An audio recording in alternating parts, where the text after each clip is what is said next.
आज हम रसायन विज्ञान में प्रथम चैप्टर में कक्षा 12 के लिए एक बहुत इम्पॉर्टेंट टॉपिक डिस्कस करने वाले हैं। ये टॉपिक है ठोसों में अपूर्णता या दोष। ये बहुत इम्पॉर्टेंट टॉपिक है। देखिए, ठोसों में अपूर्णता से क्या मतलब है। ठोसों में अपूर्णता क्या होती है? जो ठोस होते हैं या क्रिस्टल जो होते हैं वो एक नियमित व्यवस्था का पालन करते हैं। ये हमने सबसे पहले पढ़ा था चैप्टर में। तो जो ठोसों में अवयवी कणों की जो व्यवस्था होती है वो एक नियमित होती है। जब ठोस इस आदर्श क्रिस्टलीय व्यवस्था से अनियमितता या विचलन प्रदर्शित करते हैं तो इसे ठोसों में दोष या अपूर्णता कहते हैं। यानी कि किसी क्रिस्टलीय ठोस में अगर आदर्श व्यवस्था से थोड़ी भी भिन्नता पाई जाती है तो उसको कहेंगे ठोसों में दोष। देखिए, हम यहाँ पे देखते हैं ठोसों में अपूर्णता कितने प्रकार की होती है। ठोसों में जो अपूर्णता है उसको मुख्यतः दो भागों में बांटा गया है, एक बिंदु दोष और एक रेखीय दोष। बिंदु दोष को पॉइंट डिफेक्ट कहते हैं और रेखीय दोष को कहते हैं लाइन डिफेक्ट। ये हो गया बिंदु दोष और ये हो गया रेखीय दोष।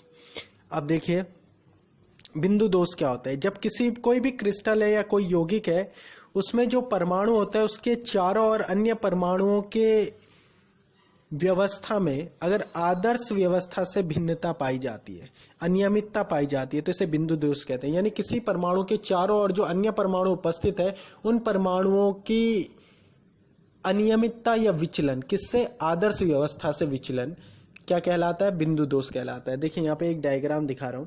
इसमें जो रेड कलर वाला डॉट है उस परमाणु के चारों ओर अन्य परमाणु है। देखिए, ये ब्लू वाला परमाणु, ये चारों परमाणु, अगर इस परमाणु के चारों ओर इनके आदर्श व्यवस्था में कोई भिन्नता मिलेगी तो इसको हम क्या कहते हैं? बिंदु दोष कहते हैं। देखिए,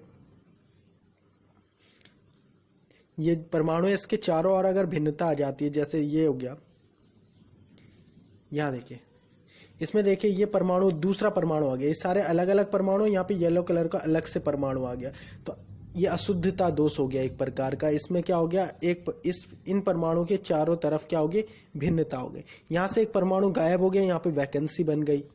यहाँ पे एक परमाणु अंतराकाश में आ गया। तो इस प्रकार ये क्या दिखा रहा है? परमाणुओं के चारों और जो आदर्श व्यवस्था है उससे भिन्नता प्रदर्शित कर रहा है। जैसे अगर तुम लाइन में खड़े होते हो प्रेयर में, अचानक से कोई लड़का लाइन तोड़ के बाहर निकल जाता है, वो क्या हो गया? अव्यवस्था हो गई, उसी को दोष कहा जाता है। ठीक है, तो यहाँ पे भी आदर्श व्यवस्था है, इसमें क्या हो रहा है? ये बिंदु क्या हो रहे हैं? इस आदर्श व्यवस्था का पालन नहीं कर रहे। कुछ कुछ बिंदु या कुछ कुछ परमाणु आदर्श व्यवस्था का पालन नहीं कर रहे हैं, इसको कहा जाता है बिंदु दोष। बिंदु दोष के बाद आता है रेखीय दोष। रेखीय दोष में क्या होता है? जो क्रिस्टल के परमाणुओं की पूरी पंक्ति क्या करती है? आदर्श व्यवस्था का पालन नहीं करती। पूरी की पूरी पंक्ति में क्या हो जाता है? आदर्श व्यवस्था से विचलन प्रदर्शित होता है, इसको हम कहते हैं रेखीय दोष। ये देखिए एग्जाम्पल में, ये देखिए पूरी की पूरी पंक्ति क्या होगी? टेढ़ी होगी। यहाँ पे देखेंगे अगर हम, पूरी की पूरी पंक्ति टेढ़ी हो गई, ये पंक्ति केवल आधी है, ये पंक्ति फिर टेढ़ी हो गई, तो ये क्या हो गया? रेखीय दोष हो गया। रेखीय दोष में क्या होता है? जो अवयवी कण या परमाणु होते हैं उनकी पूरी की पूरी पंक्ति क्या हो जाती है? अव्यवस्थित हो जाती है, जैसे हमने यहाँ पे देखा। अब दूसरे डायग्राम में देखेंगे, यहाँ पे भी देखिए, ये देखिए पूरी की पूरी पंक्ति टेढ़ी हो गई है, यहाँ पे भी पूरी की पूरी पंक्ति टेढ़ी हो गई है, ये पंक्ति आधी है, तो इसे हम क्या कहेंगे? इसे हम रेखीय दोष कहेंगे। बिंदु दोष में क्या होता है? कुछ कुछ परमाणु अपने जालक स्थल में आदर्श व्यवस्था से विचलन प्रदर्शित करते हैं। और रेखीय दोष में क्या होता है? जो परमाणुओं की पूरी पंक्ति होती है वही आदर्श व्यवस्था से विचलन प्रदर्शित करती है। हमारे सिलेबस में मेनली बिंदु दोष है। बिंदु दोष को 3 भागों में बांट सकते हैं, स्टाइक्योमेट्रिक दोष, नॉन स्टाइक्योमेट्रिक दोष और अशुद्धता दोष। सबसे पहले हम पढ़ेंगे, देखो, स्टाइक्योमेट्रिक दोष। स्टाइक्योमेट्रिक दोष क्या होता है? स्टाइक्योमेट्रिक दोष, देखो, स्टाइक्योमेट्रिक से तात्पर्य है तत्वों के मध्य अनुपात। जैसे यहाँ पे FeO फॉर्मूला है, Fe का अनुपात कितना है? 1, ऑक्सीजन का अनुपात कितना है? 1, और इसमें एक दोष आ गया। इस दोष के कारण इसका फॉर्मूला क्या रहा? FeO, यानी कि Fe का अनुपात 1 और ऑक्सीजन का अनुपात 1। यानी कि ऐसा दोष जिसके कारण यौगिक की स्टाइक्योमेट्री पर कोई परिवर्तन नहीं होता है, उनका फॉर्म जो अनुपात होता है वो सेम रहता है, तो उसको हम कहते हैं स्टाइक्योमेट्रिक दोष। एक बार फिर से सुन लीजिए, ऐसा दोष जिसके कारण यौगिक की स्टाइक्योमेट्री पर कोई परिवर्तन नहीं होता है, उनका अनुपात समान रहता है। जैसे यहाँ पे FeO का एग्जाम्पल दिया मैंने। FeO में क्या हुआ? FeO में देखिए Fe का अनुपात 1 है, ऑक्सीजन का अनुपात 1 है, यहाँ पे भी Fe का अनुपात 1 है, ऑक्सीजन का 1, मतलब दोष आ जाने के बाद भी उनका अनुपात क्या रहा? समान रहा, तो इसको हम कहेंगे स्टाइक्योमेट्रिक दोष। अब दूसरा एग्जाम्पल देखो, इस एग्जाम्पल में देखो FeO का ही एग्जाम्पल दे रहे हैं। Fe का अनुपात 1 है, ऑक्सीजन का अनुपात 1 है, इसमें एक दोष आ गया। क्या आ गया, एक दोष। और इस दोष के कारण FeO का अनुपात परिवर्तित हो गया। Fe कितना हो गया 0.95 और ऑक्सीजन हो गया 1। यहाँ पे Fe था 1, ऑक्सीजन था 1। यहाँ पे Fe कितना हो गया 0.95 और ऑक्सीजन कितना हो गया 1। तो यहाँ पे क्या हुआ कि दोष के कारण स्टाइकियोमेट्री में परिवर्तन हो गया, अवयवी तत्वों के अनुपात में परिवर्तन हो गया, पूरा फॉर्मूला चेंज हो गया। तो इसको कहेंगे नॉन स्टाइकियोमेट्रिक दोष। आगे समझ में, ऐसा दोष जिसके कारण यौगिक की स्टाइकियोमेट्रिक परिवर्तित हो जाती है उसको हम कहते हैं स्टाइकियोमेट्रिक दोष, नॉन स्टाइकियोमेट्रिक दोष, सॉरी।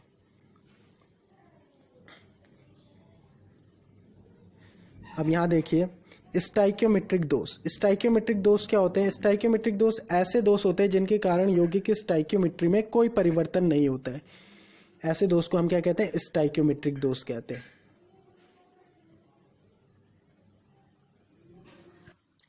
अब देखिए स्टाइकियोमेट्रिक दोष कितने प्रकार के होते हैं। स्टाइकियोमेट्रिक दोष होते हैं 4 प्रकार के, रिक्तिका दोष, अंतराकाशी दोष, फ्रैंकल दोष, शॉटकी दोष। स्टाइकियोमेट्रिक दोष एक बार फिर से सुन लीजिए। स्टाइकियोमेट्रिक दोष क्या होते हैं? ऐसे दोष जिनके कारण यौगिक की स्टाइकियोमेट्री में कोई परिवर्तन नहीं होता। स्टाइकियोमेट्री का मतलब है उसके जो अवयवी तत्व होते हैं उनके अनुपात पर कोई प्रभाव नहीं पड़ता है। तो यहाँ पे हमारे पास स्टाइकियोमेट्रिक दोष 4 प्रकार के हो गए। तो पहला पढ़ते हैं हम रिक्तिका दोष। रिक्तिका दोष क्या होता है? इस प्रकार के दोष में जो अवयवी कण होते हैं वो अपने जालक स्थल से अनुपस्थित हो जाते हैं। क्या कहा? अवयवी कण अपने जालक स्थल से अनुपस्थित हो जाते हैं और उनके स्थान पर रिक्तिका बन जाती है। इसको कहते हैं रिक्तिका दोष। यानी कि ऐसा दोष जिसमें अवयवी कण या परमाणु अपने जालक स्थल से अनुपस्थित हो जाएंगे, गायब हो जाएंगे और उनके स्थान पर क्या बन जाएगी? वैकेंसी बन जाएगी, यानी कि रिक्तिका बन जाएगी। इस दोष के कारण यौगिक का घनत्व कम हो जाता है, क्योंकि प्रति एकांक आयतन में परमाणुओं की संख्या या द्रव्यमान घट जाता है, इसलिए घनत्व क्या हो जाएगा? कम हो जाएगा। रिक्तिका दोष के कारण यौगिक का घनत्व कम हो जाता है। देखिए रिक्तिका दोष क्या होता है, यहाँ पे हम देखेंगे रेड कलर का परमाणु दिख रहा है, ये परमाणु क्या होगा? अपने जालक स्थल से अनुपस्थित हो जाएगा। ये देखिए आदर्श क्रिस्टल था, इसमें से ये जालक परमाणु से बाहर निकल जाएगा। देखिए तो ये अपने जालक स्थल से अनुपस्थित हो गया, तो यहाँ पे क्या हो गया? रिक्तिका बन गई। ये देखिए यहाँ पे रिक्तिका बन गई, इसी को कहते हैं रिक्तिका दोष। जरूरी नहीं एक ही परमाणु अपने जालक स्थल से अनुपस्थित होगा, कई परमाणु, कुछ परमाणु अपने जालक स्थल से क्या हो जाते हैं? अनुपस्थित हो जाते हैं और उनके स्थान पर क्या बन जाती है? रिक्तिका बन जाती है। तो इसको हम क्या कहते हैं? इसको हम कहते हैं रिक्तिका दोष। आगे समझ में। नेक्स्ट है हमारे पास, ये देखिए फिर से रिक्तिका दोष। ये जो अवयवी कण या परमाणु अपने जालक स्थल से क्या हो गया? अनुपस्थित हो गया, तो यहाँ पे क्या बन गई? रिक्तिका बन गई। इसको हम कहते हैं रिक्तिका दोष। अगला देखो अंतराकाशी दोष। अंतराकाशी दोष क्या होता है? जब किसी क्रिस्टल में या किसी ठोस में कुछ अवयवी कण या परमाणु कहाँ पे स्थान प्राप्त कर लेते हैं? अंतराकाशी स्थल में स्थान प्राप्त कर लेते हैं, तो इसे अंतराकाशी दोष कहते हैं। इसमें बाहर से एक्स्ट्रा परमाणु आ जाते हैं, इसलिए इसके कारण यौगिक का घनत्व बढ़ जाता है। अंतराकाशी दोष के कारण यौगिक के घनत्व में वृद्धि हो जाती है। देखिए अंतराकाशी दोष क्या होता है, एक बार फिर से समझ लीजिए। ये देखिए आदर्श क्रिस्टलीय व्यवस्था है, इसके बीच में हम देख सकते हैं ये रिक्त स्थान दिखाई दे रहा है आपको। इस रिक्त स्थान को ही हम क्या कहते हैं? अंतराकाश कहते हैं। इसको क्या कहा जाता है? अंतराकाश। तो जब इस अंतराकाश में क्या होते हैं? कुछ अवयवी कण आ जाते हैं, स्थान प्राप्त कर लेते हैं, तो इसको हम क्या कहते हैं? अंतराकाशी दोष। देखो ये आदर्श क्रिस्टल है, इसमें अंतराकाशी दोष आ जाएगा। देखो ये देखिए अंतराकाश में एक अवयवी कण आ गया, तो ये अंतराकाशी दोष हो गया। और भी आ सकते हैं, ये देखिए दूसरा अवयवी कण अंतराकाश में आ गया, तो अंतराकाश में अवयवी कणों के आ जाने के कारण क्या हो गया? अंतराकाशी दोष उत्पन्न हो गया। आगे समझ में, एक ऐसा दोष जिसमें अवयवी कण कहाँ पे स्थान प्राप्त कर लेते हैं? अंतराकाश में स्थान प्राप्त कर लेते हैं, तो इसको हम क्या कहते हैं? अंतराकाशी दोष कहते हैं। तो अंतराकाशी दोष के कारण यौगिक का घनत्व बढ़ जाता है। एक बार फिर से ये आदर्श क्रिस्टल हो गया और इसमें अंतराकाश में परमाणु आ गया, तो इसको क्या कहेंगे? अंतराकाशी दोष।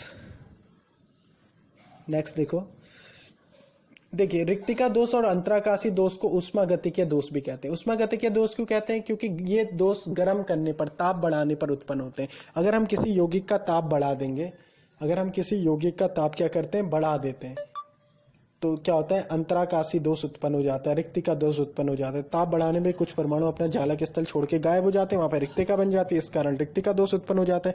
कभी कभी ताप बढ़ाने पर क्या होते हैं? अवयवी कणों की व्यवस्था परिवर्तित हो जाती है और कुछ कण अंतराकाश में चले जाते हैं, जिसके कारण अंतराकाशी दोष उत्पन्न हो जाता है। तो इस तरह से जो अंतराकाशी दोष है और जो रिक्तिका दोष है उनको हम ऊष्मागतिकीय दोष भी कहते हैं। ये केवल नॉन आयनिक यौगिकों में पाए जाते हैं, आयनिक यौगिकों में नहीं पाए जाते। जो रिक्तिका दोष है और अंतराकाशी दोष है केवल किस में पाए जाते हैं? जाते हैं? नॉन आयनिक यौगिक में। अगर आयनिक यौगिक में रिक्तिका दोष और अंतराकाशी दोष पाए जाएंगे तो इन्हें हम रिक्तिका और अंतराकाशी दोष नहीं कहेंगे, इनको तो हम कहेंगे फ्रैंकल तथा शॉर्टकी दोष। यानी कि अगर रिक्तिका दोष होगा तो उसको कहेंगे शॉर्टकी दोष, अगर फ्रैंकल दोष होगा तो उसको कहेंगे हम अंतराकाशी दोष। तो जब रिक्तिका और अंतराकाशी दोष आयनिक यौगिकों में पाए जाते हैं तो उसको हम क्या कहते हैं? फ्रैंकल और शॉर्टकी दोष। अब देखेंगे हम फ्रैंकल और शॉर्टकी दोष। फ्रैंकल दोष में क्या होता है? जो आयनिक यौगिकों में पाए जाने वाला एक प्रकार का अंतराकाशी दोष है। फ्रैंकल दोष बिल्कुल किसकी तरह है? अंतराकाशी दोष की तरह। इसमें क्या होता है? कुछ परमाणु या कुछ आयन क्या होते हैं? अंतराकाश में चले जाते हैं। तो देखिए क्या होता है? फ्रैंकल दोष में सामान्यतः धन आयन अपना जालक स्थल छोड़कर अंतराकाश में स्थान प्राप्त कर लेते हैं और उसके वास्तविक स्थान पर क्या बन जाती है? रिक्तिका, वैकेंसी बन जाती है। अब देखिए क्या कहा मैंने? सामान्यतः धनायन अपना जालक स्थल छोड़कर अंतराकाश में चले जाते हैं। तो मैंने धनायन ही क्यों कहा? धनायन ही क्यों जाते हैं अंतराकाश में? क्योंकि धनायन का आकार छोटा होता है इसलिए आसानी से अंतराकाशीय स्थल में फिट हो जाते हैं, और ऋणायन का आकार बड़ा होता है, वह अंतराकाशीय स्थल में फिट नहीं हो पाते। इसलिए क्या होता है? फ्रैंकल दोष में अधिकांशतः सामान्यतः धन आयन अपना इस जालक स्थल छोड़ करके अंतराकाश में चले जाते हैं। देखिए कैसे? ये देखिए आदर्श क्रिस्टल है, ये देखिए धन आयन और ऋणायन से मिलकर बना आयनिक यौगिक का आदर्श आयनिक क्रिस्टल। इसमें देखिए फ्रैंकल दोष कैसे उत्पन्न होगा? ये देखिए धन आयन, देखिए इसको, ये देखिए जो फ्रैंकल दोष होता है ऐसे यौगिकों में पाया जाता है जिनमें धनायन का आकार छोटा होता है, ऋणायन का आकार बड़ा होता है। फ्रैंकल दोष किस में पाया जाएगा? ऐसे यौगिकों में पाया जाएगा जिसमें क्या होगा? धनायन का आकार छोटा होगा और ऋणायन का आकार बड़ा होगा। तो यहाँ पे देखिए धनायन छोटा और ऋणायन बड़ा है, तो क्या होगा? देखिए अब जो धन आयन है ये अपना जालक स्थल छोड़ देगा और कहाँ चला जाएगा? अंतराकाश में चला जाएगा। धन आयन अपना जालक स्थल छोड़ करके कहाँ चला जाएगा? अंतराकाश में चला जाएगा। आप देख सकते हैं यहाँ पे ये अंतराकाश में चला गया। ये देखिए जो धन आयन है अपना जालक स्थल छोड़ करके कहाँ पे आ गया? अंतराकाश में आ गया, तो इसको फ्रैंकल दोष कहेंगे। एक बार फिर से देख लो, जो धन आयन है, धन आयन अपना जालक स्थल छोड़ करके कहाँ पे आ जाता है? धन आयन अपना जालक स्थल छोड़ करके अंतराकाश में आ जाएगा। देखिए फिर से देखिए, धन आयन जालक स्तर छोड़ के कहाँ पे आ गया? अंतराकाश में आ गया। तो इसको हम कहते हैं फ्रैंकल दोष। फ्रैंकल दोष में क्या होता है? जो धनायन होते हैं अपने जालक स्थल छोड़ करके कहाँ पे आ जाते हैं? अंतराकाश में आ जाते हैं। ठीक है, अब देखिए हम आगे पढ़ते हैं नेक्स्ट। ठीक है, तो यहाँ देखिए एक और चित्र के माध्यम से हम फ्रैंकल दोष को समझ सकते हैं। यहाँ देखिए ये धनायनिक रिक्तिका है और ये धनायन कहाँ चला गया? ये धनायन अंतराकाश में स्थान प्राप्त कर लिया इसने, तो इसको कहेंगे फ्रैंकल दोष। अब आपको फ्रैंकल दोष समझ में आ गया हो। इसमें क्या होता है? धनायन अपना जालक स्थल छोड़ देते हैं, वहां पे रिक्तिका बन जाती है, और धनायन कहाँ पे चले जाते हैं? अंतराकाशीय स्थल में चले जाते हैं। नेक्स्ट देखिए फ्रैंकल दोष कैसे यौगिकों में पाए जाते हैं। तो फ्रैंकल दोष के लिए जो आवश्यक शर्तें हैं वो क्या है? एक तो क्या होनी चाहिए? समन्वय संख्या निम्न होनी चाहिए, कम होनी चाहिए। समन्वय संख्या क्या होनी चाहिए? कम। समन्वय संख्या हम पहले पढ़ चुके हैं इसलिए नहीं बता रहे। तो समन्वय संख्या होनी चाहिए कम। तो जिनमें समन्वय संख्या कम होगी उनमें फ्रैंकल दोष पाया जाता है। दूसरा, जिसमें धनायन का आकार छोटा होगा और ऋणायन का आकार क्या होगा? बड़ा होगा, उसमें क्या होगी? फ्रैंकल दोष पाया जाएगा। ऐसा यौगिक जिसमें धनायन का आकार बहुत छोटा होता है, ऋणायन का आकार बड़ा होता है, यानी कि धन आयन और ऋण आयन के आकार में पर्याप्त अंतर होता है, उन यौगिकों में फ्रैंकल दोष पाए जाते हैं। फ्रैंकल दोष का यौगिक पर क्या प्रभाव पड़ता है? फ्रैंकल दोष के कारण यौगिक की विद्युत चालकता बढ़ जाती है। फ्रैंकल कोई भी दोष होगा उसके कारण यौगिक की विद्युत चालकता में वृद्धि होती है, और घनत्व पर कोई प्रभाव नहीं पड़ता क्योंकि जो धनायन है वो अंतराकाश में ही जाता है, यानी यौगिक के अंदर ही रहता है, गायब नहीं होता है, तो इसलिए घनत्व पर कोई प्रभाव नहीं पड़ता है। फ्रैंकल दोष के कारण यौगिक के घनत्व पर कोई प्रभाव नहीं पड़ता है। फ्रैंकल दोष और शॉर्टकी दोष बोर्ड एग्जाम के लिए बहुत इंपॉर्टेंट है। कई बार फ्रैंकल दोष और शॉर्टकी दोष से संबंधित क्वेश्चन बोर्ड एग्जाम में पूछे गए हैं, तो इसे ध्यान से देखिएगा। अब इसके बाद नेक्स्ट है शॉर्टकी दोष। शॉर्टकी दोष में क्या होता है? शॉर्टकी दोष आयनिक यौगिकों में पाए जाने वाला एक प्रकार का रिक्तिका दोष है। हमने रिक्तिका दोष पढ़ा था ना, सेम ऐसा ही शॉर्टकी दोष है। इसमें क्या होते हैं? धन आयन और ऋण आयन समान संख्या में अपने जालक स्थल से अनुपस्थित हो जाते हैं और उनके स्थान पर क्या बन जाती है? रिक्तिका बन जाती है। ये पाया जाता है KCl, KBr, HCl, caesium chloride में। तो शॉर्टकी दोष में क्या होता है? धन आयन और ऋण आयन क्या होंगे? समान संख्या में अपने जालक स्थल से अनुपस्थित हो जाएंगे और उनके स्थान पर क्या बन जाएगी? रिक्तिका बन जाएगी। इसको कहते हैं शॉर्टकी दोष। यहाँ देखिए, यहाँ पे देखिए जो ब्लू वाले डॉट है वो धन आयन है और जो रेड वाले हैं वो ऋण आयन है। तो इसमें देखिए धन आयन, पहले देखते हैं धन आयन। ये धन आयन अपने जालक स्थल से हट जाएगा, ये हट गया, यहाँ पे क्या बन गई, रिक्तिका बन गई। तो मैंने क्या कहा, समान संख्या में धन आयन और ऋण आयन, तो एक धन आयन गायब हुआ तो एक ऋण आयन भी गायब होगा। ये ऋण आयन है, ये अपने जालक स्थल से हट जाएगा और दोनों की जगह क्या बन गई, रिक्तिका बन गई। यहाँ चित्र में हम देख सकते हैं धनायन की जगह भी रिक्तिका बन गई और ऋणायन की जगह भी रिक्तिका बन गई। तो इसको हम क्या कहेंगे, शॉर्टकी दोष।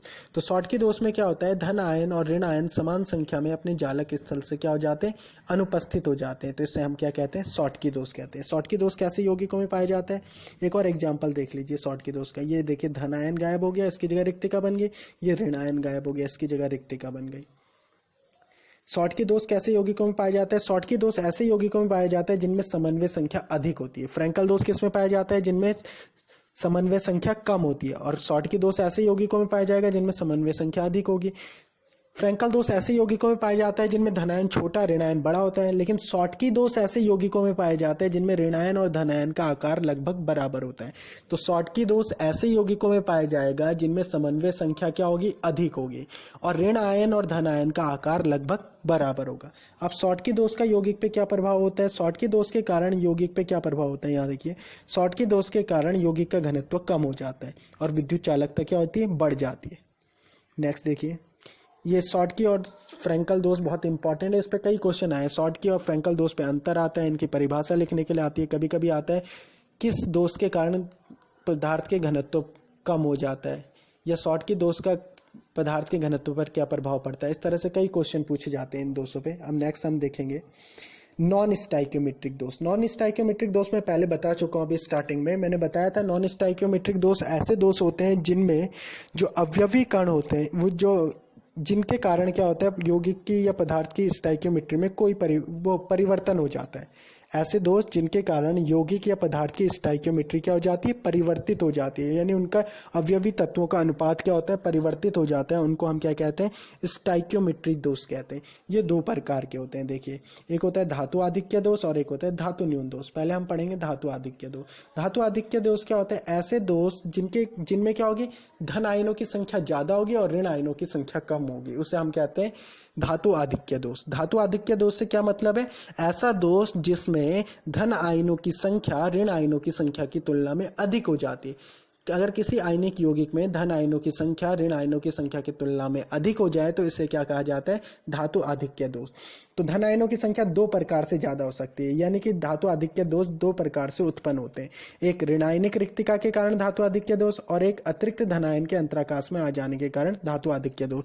देखिए, एक एग्जाम्पल से हम समझाते हैं। जैसे आपकी क्लास में अगर 20 लड़के हैं और 20 लड़के हैं, अगर आपकी क्लास में लड़कों की संख्या को ज़्यादा करना है तो इसके दो तरीके हैं। या तो एक एक्स्ट्रा लड़के का एडमिशन कर दिया जाए तो लड़कों की संख्या 21 हो जाएगी, लड़कियों की 20, या फिर क्या किया जाए, एक लड़की को हटा दिया जाए तो भी लड़कों की संख्या 20 हो जाएगी और लड़कियों की संख्या 19 हो जाएगी।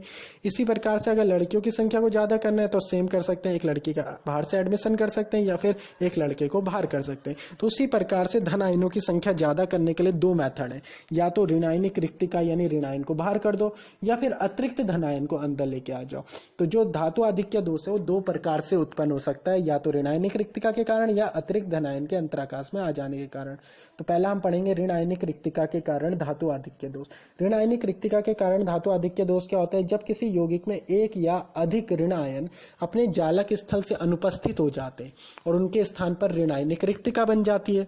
तो विद्युत उदासीनता बनाए रखने के लिए इन रिक्तिकाओं में क्या आ जाता है, इलेक्ट्रॉन आ जाता है। तो इस दोष को हम क्या कहते हैं, ऋणायनिक रिक्तिका के कारण धातु आधिक्य दोष। एक बार फिर सुन लीजिए, ऐसा दोष जिसमें ऋण आयन अपने जालक स्थल से अनुपस्थित हो जाते हैं और उनकी जगह क्या बन जाएगी, रिक्तिका बन जाएगी। और विद्युत उदासीनता यानी आवेश को संतुलित करने के लिए वहां पे क्या आ जाएगा, रिक्तिका में इलेक्ट्रॉन आ जाएगा। देखिए यहाँ पे एग्जाम्पल में ये एक आदर्श व्यवस्था है, आदर्श क्रिस्टल। देखिए इसमें क्या होगा, धन आयन और ऋण आयनों की संख्या अगर हम गिनना चाहें तो देखिए धन आयन कितने, 1 2 3 4 5 6, ऋण आयन कितने, 1 2 3 4 5 6। तो धन आयन और ऋण आयनों की संख्या बराबर है। तो धन आयन और ऋण आयन की संख्या बराबर होने के कारण अब इसमें अगर हम क्या करना चाहें, इसमें हम धातु आधिक्य दोष करना चाहें, इन धन आयनों की संख्या ज्यादा करना चाहें, तो इसके लिए हम क्या कर सकते हैं, एक ऋण आयन को बाहर कर सकते हैं। देखिए ये जो ऋण आयन है इसको बाहर कर देंगे, हमने इसको बाहर कर दिया तो यहाँ पे क्या होगी, रिक्तिका उत्पन्न होगी। अब रिक्तिका उत्पन्न होगी तो देखिए धन आवेश ज्यादा हो गया, धन कितना हो गया, धन आयन की संख्या तो ज्यादा होगी लेकिन धन आवेश भी ज्यादा हो गया। इस आवेश को संतुलित करने के लिए इस रिक्तिका में क्या आ जाएगा, एक इलेक्ट्रॉन आ जाएगा। देखिए ये इलेक्ट्रॉन आ गया।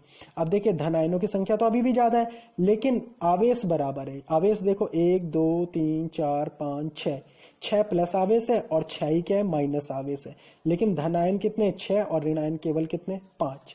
तो क्या हो गया, विद्युत उदासीनता बनाए रखने के लिए उस रिक्तिका में क्या आ जाता है, इलेक्ट्रॉन आ जाता है। एक बार फिर से देख लीजिए, इसमें क्या होगा, एक ऋणायनिक रिक्तिका बनेगी, ये ऋणायन बाहर चला जाएगा, इसके कारण क्या हो जाएगी, रिक्तिका उत्पन्न होगी, और इस रिक्तिका में क्या आ जाएगा, इलेक्ट्रॉन आ जाएगा। इसको कहते हैं ऋणायनिक रिक्तिका के कारण धातु आधिक्य दोष। अब देखो इसमें देख सकते हैं हम, इस रिक्तिका में जो इलेक्ट्रॉन है, ऋणायनिक रिक्तिका में जो इलेक्ट्रॉन उपस्थित होता है, इसको हम कहते हैं एफ केंद्र। क्या कहते हैं, एफ केंद्र, या रंग केंद्र भी कहते हैं। क्यों कहते हैं एफ केंद्र या रंग केंद्र, क्योंकि ये आयनिक यौगिक को रंग प्रदान करते हैं। देखिए, ये देखिए, ये एफ केंद्र है, यानी ऋण आयनिक रिक्तिका में उपस्थित इलेक्ट्रॉन। एफ केंद्र देखिए, इस दोष का उदाहरण देखिए, लिथियम क्लोराइड का गुलाबी हो जाना, ये भी इसी दोष के कारण होता है। KCl का बैगनी रंग हो जाना, ये भी इसी दोष के कारण होता है।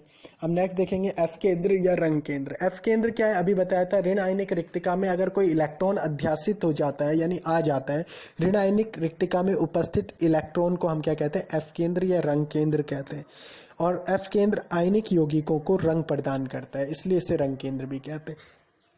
ये बहुत इंपॉर्टेंट टॉपिक है एफ केंद्र, ये कई बार एग्जाम में है, एफ केंद्र क्या होता है। अब यहाँ देखिए, ये जो इलेक्ट्रॉन है, यही एफ केंद्र है, यानी कि ऋण आयनिक रिक्तिका में उपस्थित इलेक्ट्रॉन को ही क्या कहा जाता है, एफ केंद्र कहा जाता है।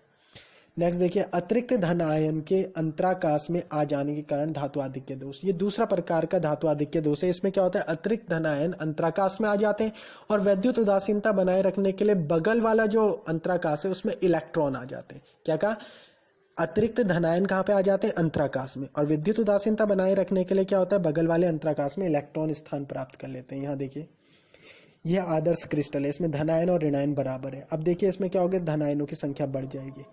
ये देखिए धनायन ब्लू वाले, इसके बगल में देखिए धनायन आ गया, यानी कि क्या हो गया, धनायनों की संख्या बढ़ गई, लेकिन धनावेश भी बढ़ गया। इस धनावेश को संतुलित करने के लिए बगल वाले अंतराकाश में क्या आ जाएगा, इलेक्ट्रॉन। ये देखिए बगल वाले अंतराकाश में इलेक्ट्रॉन आ गया। फिर से देखिए ये अंतराकाश में एक धनायन आया, और इस धनायन के कारण धनायनों की संख्या ज्यादा हो गई, और इसके आवेश को संतुलित करने के लिए बगल वाले अंतराकाश में क्या आ गया, इलेक्ट्रॉन आ गया। तो इसको हम क्या कहते हैं, धातु आधिक्य दोष, अतिरिक्त धनायन के अंतराकाश में आ जाने के कारण। आगे आपको समझ में, ऐसा दोष जिसमें अतिरिक्त धनायन अंतराकाश में स्थान प्राप्त कर लेता है तथा विद्युत उदासीनता बनाए रखने के लिए बगल वाले अंतराकाश में एक इलेक्ट्रॉन स्थान प्राप्त कर लेता है, तो इसको हम क्या कहते हैं,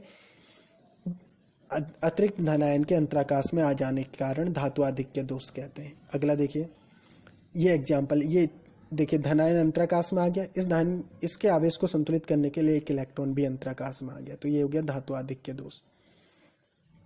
इसका एग्जाम्पल देखिए, जिंक ऑक्साइड जो होता है वो रंगहीन होता है या सफेद होता है। जब उसको गर्म किया जाता है तो Zn+ आयन मुक्त हो जाते हैं और अंतराकाश में स्थान प्राप्त कर लेते हैं, और बगल वाले अंतराकाश में इलेक्ट्रॉन आ जाते हैं, जिसके कारण इसका रंग क्या हो जाता है, पीला हो जाता है। अब देखिए धातु न्यून दोष, जैसे धातु आधिक्य दोष में क्या होता था, धन आयनों की संख्या ज्यादा हो जाती थी ऋण आयनों से। धातु न्यून दोष में क्या होगा, ऋण आयनों की संख्या ज्यादा हो जाएगी और धातु आयनों की संख्या यानी धन आयनों की संख्या कम हो जाएगी। ऐसा दोष जिसके कारण क्या होता है, धन आयनों की संख्या कम हो जाती है और ऋण आयनों की संख्या ज्यादा हो जाती है, उसको कहते हैं धातु न्यून दोष। ये भी दो प्रकार से हो सकता है, ऋण आयनिक रिक्तिका के कारण और अतिरिक्त धन आयन के अंतराकाश में आ जाने के कारण। तो पहले हम पढ़ते हैं ऋण आयनिक रिक्तिका के कारण धातु आधिक्य दोष, ऋणायनिक रिक्तिका के कारण धातु आधिक्य दोष। ये थोड़ा गलत हो गया, यहाँ पे ऋणायनिक नहीं आएगा, यहाँ पे आएगा धनायनिक रिक्तिका के कारण। यहाँ पे थोड़े से मिसप्रिंट हो गया, इसको सही कर लीजिएगा। ये जो ऋणायनिक है ये ऋणायनिक नहीं है, यहाँ पे धनायनिक आएगा। धनायनिक रिक्तिका के कारण धातु न्यून दोष क्या आएगा, धनायनिक रिक्तिका के कारण। तो धनायनिक रिक्तिका के कारण धातु न्यून दोष। तो धनायनिक रिक्तिका में क्या होता है, एक धनायन अपने जालक स्थल से अनुपस्थित हो जाएगा और उसके स्थान में क्या बन जाएगी, धनायनिक रिक्तिका बन जाएगी। और विद्युत उदासीनता बनाए रखने के लिए पास वाले धनायन उच्च ऑक्सीकरण अवस्था प्राप्त कर लेंगे, उच्च आवेश प्राप्त कर लेंगे। इसको कहते हैं धनायनिक रिक्तिका के कारण धातु आधिक्य दोष। सॉरी धातु न्यून दोष। तो जब धनायनिक रिक्तिका बनती है तो उसके कारण क्या हो जाता है, धातु न्यून दोष उत्पन्न हो जाते हैं। यहाँ देखिए इसमें धनायन और ऋणायनों की संख्या क्या है, बराबर है। अब इसमें एक धनायन गायब हो जाएगा, ये देखिए ये धनायन जो होगा वो गायब हो जाएगा, रिक्तिका बन गई। इसके कारण धनायनों की संख्या कम होगी लेकिन ऋणायनों की संख्या क्या है, ज्यादा है, लेकिन धनावेश भी कम हो गया। तो धनावेश को संतुलित करने के लिए जो बगल वाला धनायन है वो +2 यानी उच्च आवेश प्राप्त कर लेगा। ये देखिए इसने उच्च आवेश प्राप्त कर लिया। एक बार फिर से देखिए, धनायनिक रिक्तिका के कारण धातु आधिक्य दोष क्या होता है, धनायनिक रिक्तिका के कारण धातु आधिक्य दोष। ये जो धनायन है ये धनायन अपने जालक स्थल से हट जाएगा, इसके कारण धनायनों की संख्या कम होगी, लेकिन आवेश को संतुलित करने के लिए बगल वाला धनायन जो है वो क्या कर लेगा, +2 आवेश ग्रहण कर लेगा, यानी उच्च ऑक्सीकरण अवस्था। इसको कहते हैं धनायनिक रिक्तिका के कारण धातु न्यून दोष। अब है ये देखिए एक और एग्जाम्पल, यहाँ पे ये धनायनिक रिक्तिका बन गया और इसके बगल वाले धनायन ने क्या करा, उच्च ऑक्सीकरण अवस्था प्राप्त कर ली +2। अब अतिरिक्त ऋणायन के अंतराकाश में आ जाने के कारण धातु न्यून दोष, इस दोष की संभावना बहुत कम है, क्योंकि जब मैंने फ्रैंकल दोष पढ़ाया था तब मैंने क्या बताया था, अधिकांशतः धनायनी जालक स्थल में क्या करते हैं, अंतराकाशीय स्थल में क्या करते हैं, स्थान प्राप्त करते हैं, क्योंकि जो धनायन होते हैं उनका आकार छोटा होता है, वह आसानी से अंतराकाश में फिट हो जाते हैं। ऋणायन का आकार बड़ा होता है, वह अंतराकाश में फिट नहीं हो पाते, इसलिए जो अतिरिक्त ऋणायन है वो अंतराकाश में आने के चांसेस कम है, इसलिए इस दोष को यहीं पे छोड़ देते। अशुद्धता दोष, अशुद्धता दोष जो होता है उसमें आयनिक यौगिक में बाहर से अन्य आयनों की अशुद्धि आ जाती है। क्या होता है, आयनिक यौगिकों में अगर बाहर से अन्य आयनों की अशुद्धि आ जाए तो इसको कहते हैं अशुद्धता दोष। देखिए अशुद्धता दोष का एग्जाम्पल क्या है, अशुद्धता दोष का एग्जाम्पल है जब सोडियम क्लोराइड को स्ट्रोंशियम क्लोराइड की सूक्ष्म मात्रा के साथ गर्म करते हैं तो सोडियम क्लोराइड के जालक में सोडियम आयन स्ट्रोंशियम आयन से प्रतिस्थापित हो जाते हैं। देखिए सोडियम क्लोराइड है तो ये सोडियम क्लोराइड को जब स्ट्रोंशियम क्लोराइड के साथ गर्म करो तो स्ट्रोंशियम पे +2 आवेश है, सोडियम पे 1, तो 2 सोडियम आयन को एक स्ट्रोंशियम आयन क्या कर लेगा, प्रतिस्थापित कर देगा। देखिए एक सोडियम आयन यहाँ से और एक सोडियम आयन यहाँ से स्ट्रोंशियम की जगह पे क्या है, गायब है। यहाँ देखिए एक स्ट्रोंशियम आयन यहाँ पे और एक आ गया सोडियम की जगह और ये खाली रह गया, क्योंकि इस पे +2 आवेश है तो 2 सोडियम आयन को स्ट्रोंशियम ने क्या कर लिया, प्रतिस्थापित कर दिया। तो यानी सोडियम क्लोराइड के क्रिस्टल में स्ट्रोंशियम आयन की अशुद्धि आ गई, इसे कहते हैं अशुद्धता दोष। धन्यवाद।